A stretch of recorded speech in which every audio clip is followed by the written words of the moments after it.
So it's time to review a figure which has been sat here on my shelf for months. I bought it here with the express intent of reviewing it, as I thought I'd be having loads of time to do such a thing in my flat here at uni. And well, it's Sunspot.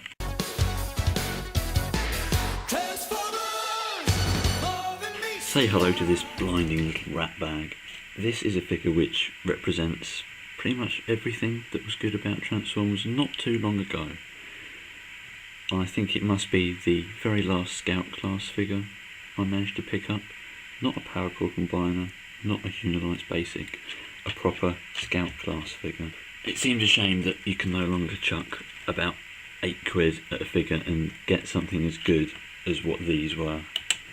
I do miss the Scout class, so I thought it's only good to go down memory lane and explore this actually thoroughly good bit of plastic.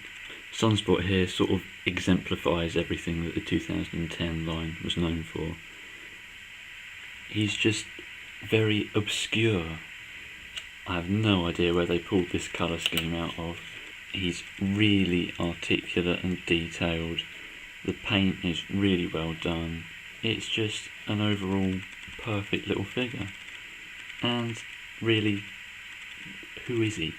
I think one of the best things about the 2010 line was that it introduced some really sort of quirky new characters into the fold. And they weren't really explicitly movie or classic or anything like that. But of course, this guy being a repaint of Revenge of the Fallen Skystalker, he is really a movie guy. So, who is Sunspot? Well, according to his bio, he's just some guy floating around the sky, flying about because he likes that sort of thing, and he pretty much forgets what he's up there to do. He's pretty strange for a Decepticon because he basically forgets to do anything evil and forgets that Autobots would come looking for him to blow him out of the sky. So he's the sort of character that you sort of have to feel a bit sorry for because obviously nothing ever goes his way. But just look at him. He can't do anything evil. Focus. I have to say this is the most non-threatening Decepticon I've ever seen. It's the colour scheme, I think. It's just that he's white and yellow. He's all sort of egg coloured and there's no dash of purple. No, he hasn't even got a red eye. He's just very odd and I really like him for that. He's just some poor sucker who's constantly down on his luck because he can't remember a thing. So, what can the figure do? Well, you see on his arms here, he's got these axe things, which work with a 3mm clip point, which is a system that is sadly now dead. They look mildly brutal. I suppose under his arms is where they work best, because once you put them in his hands, they just don't really look like they do any damage. Oddly though, the clips themselves can come off. I don't really know what the deal is with this, but that looks like that's clip compatible as well, so interchange ahoy, I suppose. Having these clip points in his arms also means you could take the weapons off his oft nemesis Tomahawk here and give him a pair of missile launchers or whatever else you could find to fit on here. And if you don't want him hacking away at people all the time, you can just go ahead and store them back in his wings, where you will find a ton of detail. I love this. There is so much sculpted stuff going on in here, things like turbines and wires and tubes. I sort of know what that bit there looks like, but I can't think of a name for it. Just various mechanical detail, which just seems to be lacking on figures these days. And there is detail just all around him, in the chest there, on the legs and the waist, and his feet, which are sprung. So as soon as you pick him up, he's sort of, I don't know. It's the same sort of thing that the Fallen's feet do, but they work mildly better. I guess it's to sort of simulate a sort of talon grabbing action.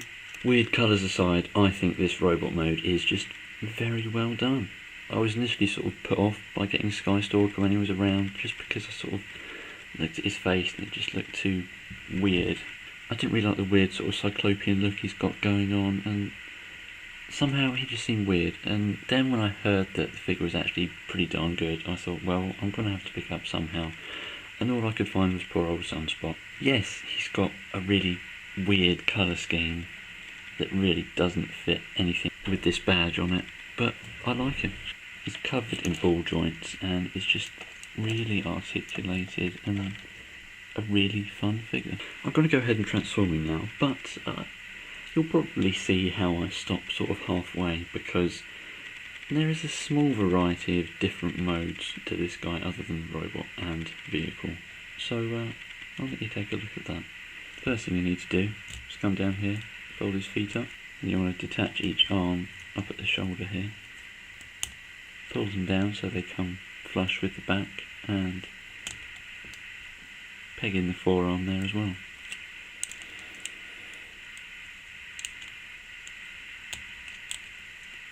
Second verse, same as the first.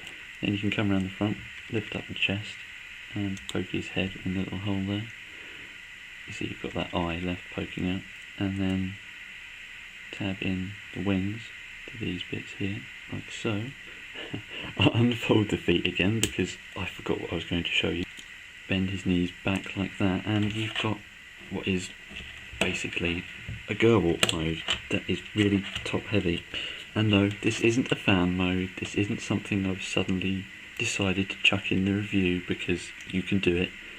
This is in the instructions. This is a battle mode where I presume that the feety grabbing gimmick comes in to a bit better use. You can sort of swoop in and pretend to grab someone, because these can't grip anything whatsoever.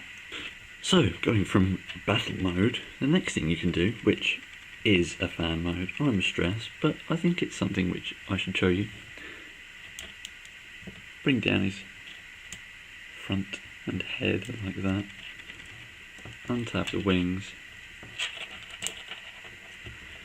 Turn them round, and you have, I don't know, chicken mode, duck mode. I mean, the yellow here just makes it look like he's got a beak. This is silly and I love it. You can then fold everything up as it should be, take the legs and bring them up to fill up the holes, and there you have Sunspot's vehicle mode, which I believe is some sort of drone aircraft, judging by the sort of camera here instead of a cockpit.